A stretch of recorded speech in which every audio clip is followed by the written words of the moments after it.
Hello foodies, and welcome back to Cooking with Mariam. And today is the second episode of my air fryer series, and I'll be recreating the viral feta pasta. So we're going to start off with some cherry tomatoes which I've washed. I'm going to put them in my pot. I'm then going to add in some mushrooms. If you're not a mushroom eater, you can totally skip this step. It's up to you. Then I'm going to add a combination of herbs. So I've got some basil, some coriander and some mint, and then I'm going to place the feta in the center of the pot. I only used half a cube of feta because I'm only making this meal for 2 people.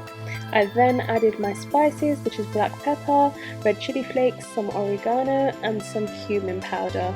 I'm then going to add in a teaspoon of ginger garlic. This is just to give a nice taste, and then I'm going to drizzle my olive oil all over, and I'm going to put it into my air fryer on 200 degrees for 20 minutes. So while that's in the air fryer, I'm going to start on my pasta. I'm using some whole wheat fusilli pasta. Whole wheat is just a preference, and I'm just going to boil that and let that boil while that's in the air fryer. So to make the prawns, I'm going to start off with a lump of butter in a pan, and I'm just going to let that heat up. So once our butter is finally heated up, I'm going to start adding the prawns one by one, trying not to overcrowd the pan.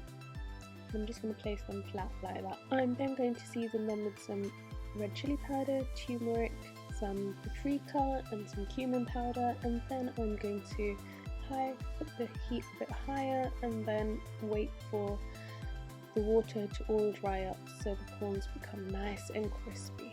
Okay, so it's been 20 minutes since the air fryer was on, and you can see that the feta and the tomatoes it's become really nice and grilled.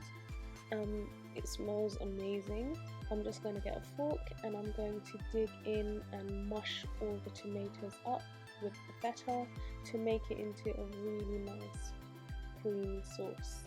Right now it does feel a bit dry, but I hope that by the time I mush all the tomatoes up, it will become nice and creamy.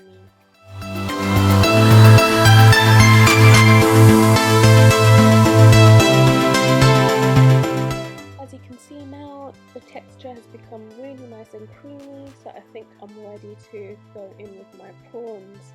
So my prawns have become really nice and crispy, and I'm just going to add that and try to get any of the masala that was with the prawns and add that into the pasta. Now I'm just going to go in with my spatula and make sure that everything is combined well before I put my pasta in.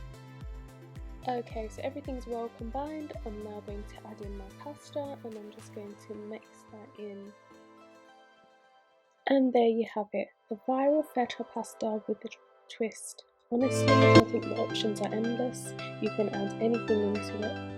If you enjoyed this recipe, don't forget to hit the like button, subscribe and share, and comment your thoughts below. Thank you.